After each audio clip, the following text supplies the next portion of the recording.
আমরা এখন চলে যাচ্ছি খুলনায়, সেখানে আছেন আমাদের সিনিয়র করেসপন্ডেন্ট আবু তৈয়াব।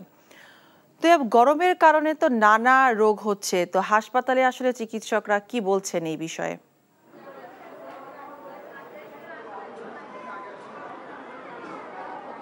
জি মিতা মোস্তফা, আপনি খবর একটু আগে যেমনটি বলছিলেন, আমি এখন রয়েছি খুলনা শিশু হাসপাতালে। খুলনা শিশু হাসপাতাল আপনি দেখছেন আমার চারপাশে রোগী ভর্তি। এখানে কিন্তু 9 জন ডাক্তার প্রতিদিন 40 থেকে 50 জন করে রোগী দেখে।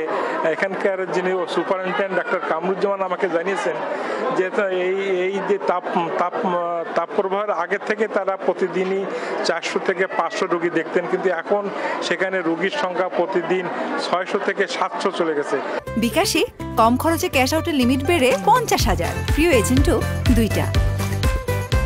সকাল 8টা থেকে শুরু হয়েছে, 12টা বাজে এখনো দেখছেন রুগীর ভিড়। এবং কয়েকজন রুগী আমাকে অভিযোগ করেছেন যে তারা টিকিট আনতে গেলেও টিকিট পাচ্ছেন না। বলে কি জন্য পাচ্ছেন না, বলে রুগীর সংখ্যা বেশি হয়ে গেছে।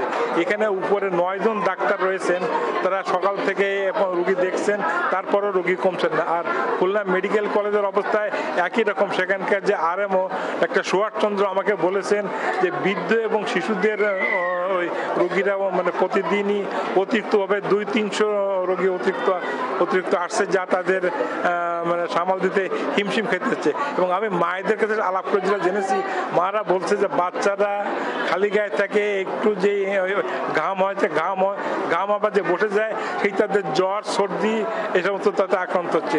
এবং এখানকার যে সুপারিনটেন্ডেন্ট উনি আমাকে জানিয়েছেন যে শুধু জ্বর সর্দি না, অনেক শিশু ডায়রিয়াতেও আক্রান্ত হচ্ছেন। জি ওই মিতা মোস্তফা, এই ছিল খুলনা থেকে আমার সর্বশেষ। যশোর ও খুলনা থেকে জানছিলাম তাপপ্রবাহের খবর। বিকাশে কম খরচে ক্যাশ আউটের লিমিট বেড়ে 50,000, প্রিয় এজেন্টও 2টা।